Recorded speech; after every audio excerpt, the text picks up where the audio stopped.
a disclaimer, some of this information in this video is going to be triggering. We're going to be talking about violent crime scenes. We're going to be talking about a heinous act that was committed upon an entire family. So if this isn't the kind of content that you can really stomach, then I suggest that you click off now and just catch one of my other videos.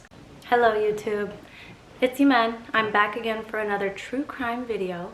And this one's going to be a little bit more interesting because honestly, when I was researching this case, it left me with a lot of unanswered questions. I'm not quite sure how I really feel about it all. And the case itself, when the case itself came out back in 2018, it actually tore the country of Egypt in half. So half of the country thought it to be a familicide and the other half thought it to be, you know, something with more of a deeper criminal intent, that it could have been perhaps a setup.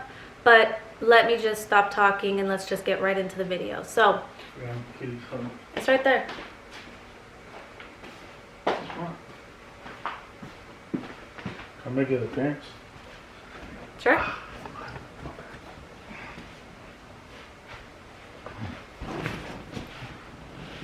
So on Sunday, May 6th, 2018, in the district of Al-Rehab in Egypt, which is the rich, really wealthy area of Egypt. Most of this area inland has just recently been developed, so the most influential people are the ones that live in this area. It's mostly gated, so there are guards at the gate of the whole compound. It's heavily secured, and that's because you have millionaires who are living in this district of Egypt. So on Sunday, May 6th, 2018, a lot of the neighbors started to take notice that there was a foul-smelling odor coming from the villa directly next to theirs. And this villa belonged to the Saad family. Now, since most of the neighbors found that they actually hadn't recently seen any of the Saad family in the last couple of days, and this crazy nasty smell was coming from their villa, they took it upon themselves to knock on the door to try to see if anybody was home. And unfortunately, since nobody actually answered the door, they started to grow worried. So they called the authorities. The authorities showed up pretty promptly, and the authorities themselves couldn't get anybody to answer the door. They also noticed the foul-smelling odor coming from the villa, so they just knocked down the door and entered the house. Upon entering, though, they were not ready for the scene that they had saw. There was blood all over the villa. There was the body of Muhammad, which is the eldest son. He was only 22 years old, right there at the doorstep. If you looked over to the staircase, you would have seen the other two siblings, which was Nurhan, who was only 20 years old at the time, and Abdurrahman, who was only 18 at the time, sitting at the bottom of the staircase with their mother's body located in the kitchen with a noticeable wound to the neck. And unfortunately, they found the father sprawled out in the middle of the living room with a 9mm gun next to his hand with bullet shells surrounding his entire body. Now the father, Ahmed, he was only 56 years old, and his wife Wafat was only 43 years old. Ahmed, he was a very prominent business owner in Egypt. He owned a huge contracting company, and he was responsible for a lot of the construction going on. Now, another thing that they also noticed was that the beloved family dog, which was a Doberman, was tied up outside in the front lawn. And this was pretty odd. So at first glance, most of the police and the investigators just thought it to be a familicide. It looked obvious that the father had killed his entire family and then offed himself. But as the police started to investigate even further and look at all the evidence, they started to notice some weird and strange things. It led them to go and start interviewing some of the neighbors. That way they can get a good sense of what kind of character the father had. Was he mentally unstable? And to get a good sense of the family itself. Were they happy? Was it a loving home and household? Did they have any known enemies at the time that could have possibly did this? So they were looking into this from every angle. Now, when they interviewed some of the neighbors, a lot of them actually had brought up to the police that the father was actually going through this huge financial crisis. When they interviewed the landlord, because they were renting that villa at the time, he had notified the authorities that he was actually past due for the rent for about 3 months. And overall, he was just in debt with about 2 million pounds of Egyptian money. Now, eyewitnesses had also disclosed to the police that they heard gunshots coming from that villa just a few days prior. Calling the police isn't as common as it is here in America, where if you hear something going on that's weird, you usually call the police. But over there, a lot of people just kind of mind their own business. Now, neighbors also let the police know that the youngest son, Abdurrahman, who's only 18 years old at the time, actually had a disability. They also talked about the father's character himself. They described him to be nonviolent, big-hearted, very respectable, had a very strong reputation within the community, had strong ties, and none of them really brought up anything negative to really say about the man. A relative of the family even described the father as a kind-hearted man who couldn't even hurt an ant, just to give you a perspective of how kind this man was perceived by everybody around him. Now, when police were looking at the evidence inside the house itself, they noticed a lot of discrepancies. So there was pools of blood that were distant away from the actual bodies, where the bodies were actually found. So this led investigators to either believe that A, the bodies were moved, or B, that they were currently in a fleeing state, trying to run away from the attacker. They also assumed that since the body of Muhammad, the oldest son, was found at the doorstep, that he was really trying to escape the house itself while the shooting was going on. But if anybody has ever watched Dexter, the one thing that I've learned from that show is that pools of blood are very, very descriptive.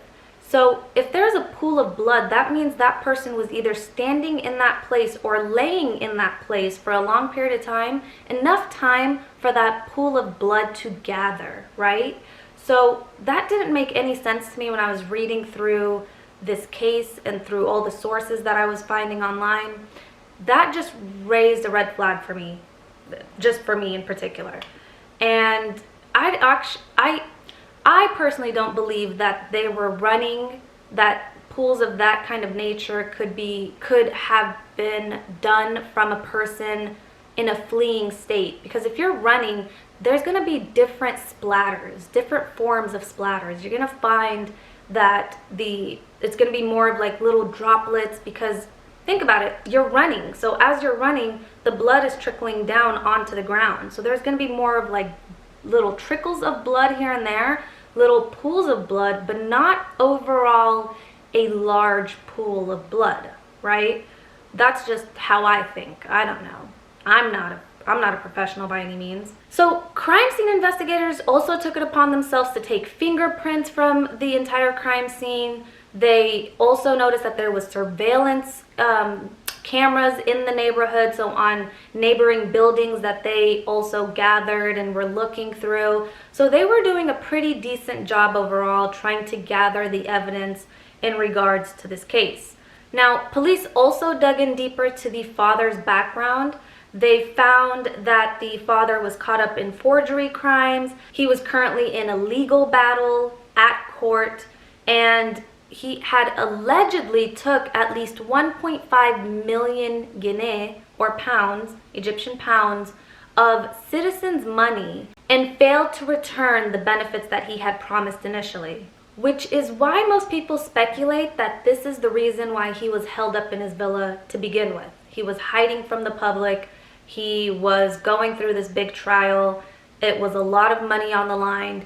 He could possibly go to jail for this. He could possibly have to pay back a lot of money if he was found guilty. And it was just an overall stressful situation that if you and I were in, I would most likely be held up in my home too, where I felt, comfort and security. I felt safe, and I wasn't under the scrutiny of the public eye, right? Now, according to the father's brother, He gave statements to different news outlets stating that the court trial itself, there was important documents that could have easily showed the innocence of his brother in pertaining to that case in particular, that the documents themselves went missing. And they went missing from inside the courthouse. So it wasn't like they went missing from the villa or from their office. It went missing after they already submitted these documents into the court, and after that they couldn't find these documents anywhere. Now, when the medical examiner finally got hold of the bodies and they did the autopsies, he was able to conclude that all 4 of the bodies, such as the mother, the 2 sons, and the daughter, had died from 2 bullet wounds to the head. So he concluded the fact that each one was shot in the head and in the face, which is very, very personal. For some odd reason, they wouldn't release what exactly was concluded of the father's body. All that the information that I found online was the fact that he was shot 3 times. They never disclosed where. They never stated whether it was headshots, whether it was body shots. And if it's a familicide, wouldn't that raise some questions? If I'm putting myself in the father's shoes and I plan to take out my entire family and I shoot him twice in the face each, and then I turn the gun on myself and I shoot myself 3 times, that's not really common in suicide cases. Suicide cases, usually they shoot themselves once and that's pretty much good and done. So I was wondering, where were the wounds located on the father's body? These are questions that we need to know. We never got that information though. Now, as investigators, we're still interviewing different family friends, different neighbors, still trying to gather more information about, possible enemies, etc., etc. A family friend did bring up the fact that the Doberman dog was tied up in the front lawn, which was highly unusual. So he stated that the dog itself was very aggressive. It was very protective. It wasn't the kind of dog that was friendly to everybody. So he was very protective, very territorial. So if anybody was scaling the walls of the villa trying to enter or rob the place, he would definitely attack them. If there was an intruder, the dog wouldn't take kindly to them. So that made him raise the question to authorities of whether or not the dog itself was either drugged and then tied up in the lawn, or possibly that the intruder himself knew the family. He's been there before. He befriended the dog. So these were questions that one of the family friends had brought up to authorities, and it did get them kind of curious. So they took it to the extent of actually taking the dog and getting the dog drug tested. You guys, I just noticed that I forgot to plug my mic in, so if the sound quality changes in this video, it's because I forgot to plug in the mic until like halfway through. I'm sorry. Whoops.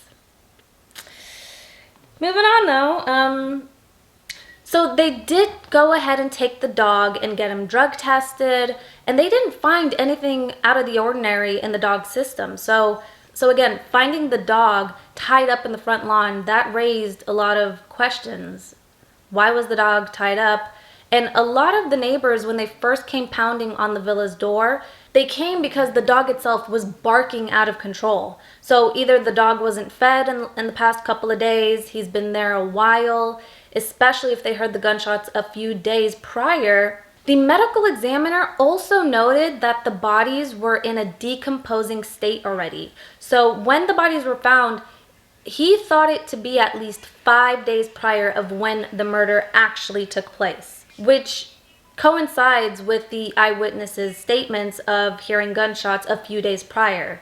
And then the dog barking out of controllably because he was hungry means he was probably tied up there for at least a few days without food and water. Now, investigators also noticed that there was no force of entry.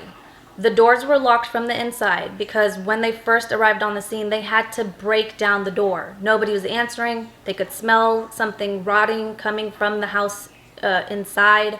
So to them, they had to knock down the door in order to get in, which again feeds into the idea that this was a familicide. So If the dad did take out the family, he locked them in there, he shot them all, he shot himself, boom, case closed, right? But I'm currently wondering whether or not they noticed any of the windows were open, whether they took into consideration that, again, if the intruder knew the family, perhaps he had a key of his own, so he just exited, locked the door behind him, made it seem like, you know, everybody's home or nobody's home, etc., and just went about his life. I don't know if they took any of this into consideration. This is me slightly speculating, but they did take fingerprints, and when they took the fingerprints, they found that there was no outside fingerprints outside of the immediate family within the home.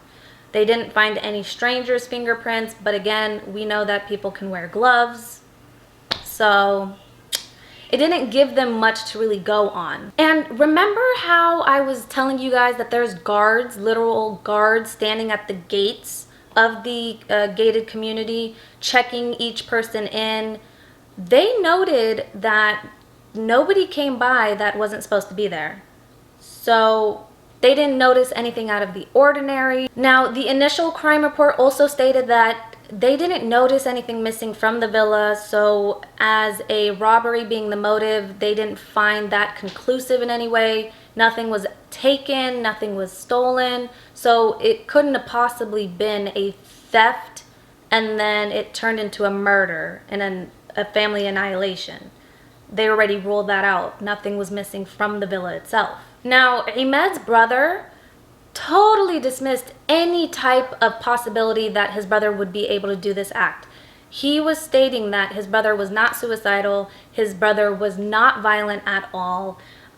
He just couldn't see his brother doing such an act. And he was adamant about the fact that this was done professionally by criminals. That this was committed by a criminal professional, such as a hitman, maybe a military personnel, somebody higher up within the government, perhaps the same individual who made the court papers go missing. I mean, So the brother kept repeating that there was 3 gunshots within his brother's body. Meanwhile, there was 2 in every single other family member's body. The fact that a father would shoot his family members in the face, which is very, very personal and completely off of the criminology of any other familicide case that we've ever seen in the past.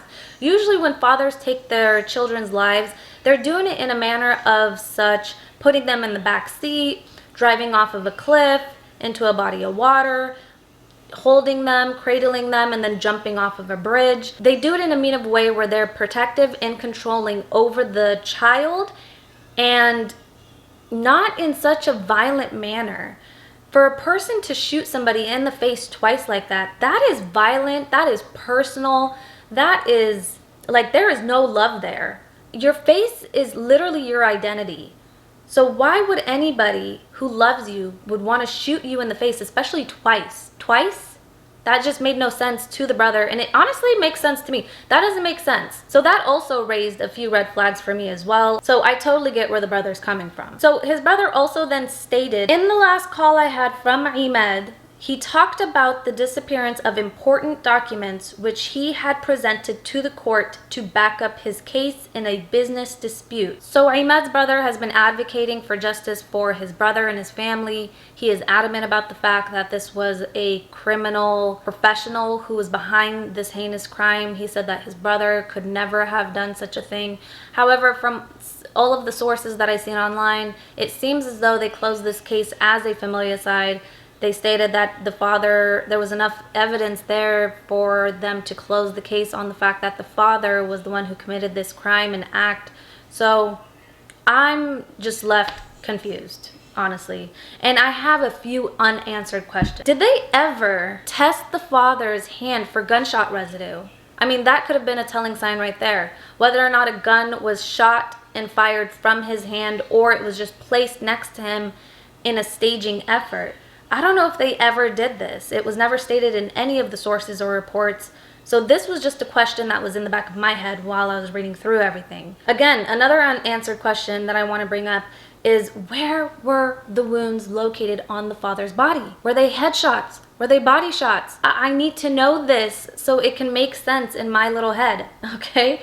I don't know. They never released that information. They also never divulged whether or not they were able to find anything off of the surveillance footage. So they stated in the reports that they noticed that there were surveillance cameras, but none of the reports ever really stated what was the outcome of it. What were the findings? Were they able to find anything relevant? Was it all just ordinary behaviors? And whatever happened to the missing court papers? What was in them? What was so important in the court papers themselves that could have easily pronounced Ahmed's innocence in the whole thing? So, I don't know. Could it have been a business deal gone wrong? And again, why would the father shoot his family in such a demeaning manner? Why would he shoot them in the face? That just doesn't make sense to me.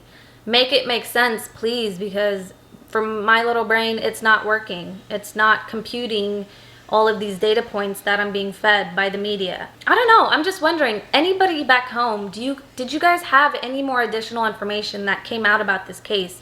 Was there anything conclusive? Because it just seems like the investigation itself, they just released statements just to get the media off their back. Like I said, this was a high-profile case in Egypt. It was a wealthy family, very reputable, very well loved within their community, and all just found dead in their villa one morning. So a lot of people were torn in half. The country was torn in half.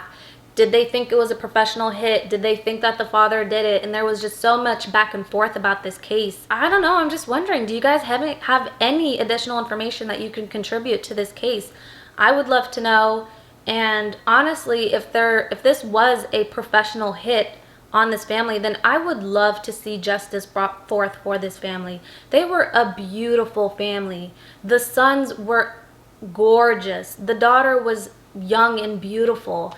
I mean, why would a father feel so hopeless to the point where he felt the need to off his entire family? Why? Because he was in debt? A lot of people go through that financial hardship and they get over it. A lot of people start off wealthy and then they have to adjust. I mean, it's doable, but is it also another motive for him to kill his family? Well, yeah, usually in familicide cases, that is one of the identifying factors, is that the father usually feels that financial burden. He doesn't want his family to feel that burden, and he feels like that they can't physically and mentally take on such a big change that he just kills them. And to them, they feel like that they're ending the suffering of their family members or the possibility of future suffering. I can't really conclusively say which side of the debate I really fall on because, again, I need more information. But based off of the character statements of the father and of the family, I want to believe that it could have possibly been a hit. I slightly do. I don't want to ever believe that a father can really do this to his entire family and himself. So I'm curious as to know what you guys think about this case. Where do you fall? Is it a hit? Is it a familicide? And as always, you guys, stay kind, spread love, and spread knowledge. And I will see you guys all next time. Bye.